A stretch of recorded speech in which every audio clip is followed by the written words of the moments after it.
Excellencies, distinguished participants, it's a pleasure to address you at this meeting focused on concrete actions that are needed to accelerate sustainable development for all. Despite the promise of the 2030 Agenda, the poverty gap is expanding. Since 2020, around 5 billion people, more than half of the world, have become poorer, while billionaire wealth rose 3 times faster in 24 than in 23. Some developing countries are drowning in debt, which is preventing them from investing in health, education, an adequate standard of living, and other human rights. On average, governments across Africa allocated 27% of revenues to interest payments in 24, up from just 7% in 2007. Oxfam reports that 4 in 5 countries have cut the share of their budgets going to education, health, or social protection due to debt burdens, austerity, and conflict. But health, education, clean energy, and social protection systems are not nice-to-haves. They are must-haves. States have legal obligations to fulfill them. Economic growth alone is not saving our burning planet, nor is it delivering on people's rights. At the Summit of the Future in September last year, states acknowledged the need for a change in course.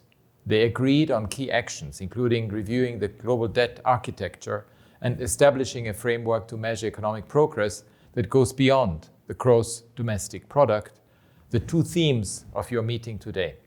In your discussions, I hope you will draw on the human rights economy, a concept developed by my office.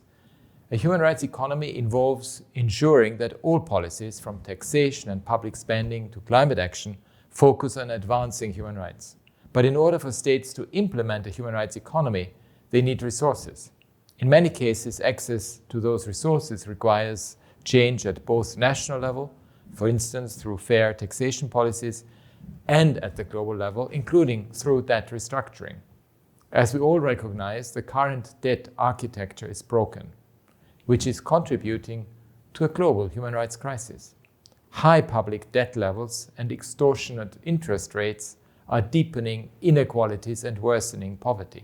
We have a unique opportunity to ensure the review of the global debt architecture, as provided in the Back to the Future, supports human rights and the 2030 Agenda.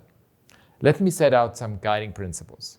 First, debt servicing must not jeopardize a state's international human rights commitments, which are legal requirements. Tools such as human rights impact assessments of debt obligations can help safeguard the fiscal space that is needed to realize the rights to health, to education, and social protection, among others. As outlined in the Pact for the Future, stronger representation of developing countries is crucial in all related discussions and decisions. Second, debt frameworks must be transparent. People must be able to participate in decisions about public finances. That requires access to accurate information, representative institutions, and an open civic space. Third, states can strengthen national law to reflect the human rights responsibilities of the private sector, including private creditors and credit rating agencies. The UN Guiding Principles on Business and Human Rights provide a blueprint for that. Excellencies, I'm encouraged by the growing momentum to move beyond GDP as a metric for progress. The recent adoption by the General Assembly of the Multidimensional Vulnerability Index is an important step forward. We need additional metrics to complement GDP, such as those that assess whether a state is using its maximum available resources for health, education, or other rights as required by international human rights law, or whether it's implementing the right to a clean, healthy, and sustainable environment. Using GDP alone indirectly contributes to gender inequality and to discrimination.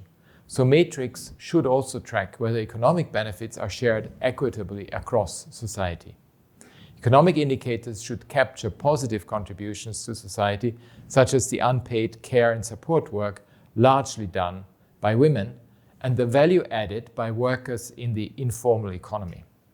And they should exclude economic activities that are harmful to human rights, such as burning of fossil fuels.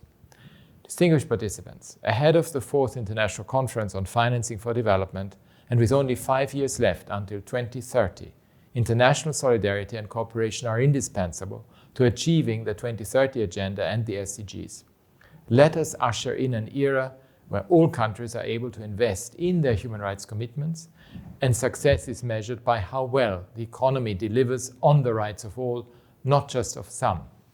I wish you a fruitful meeting.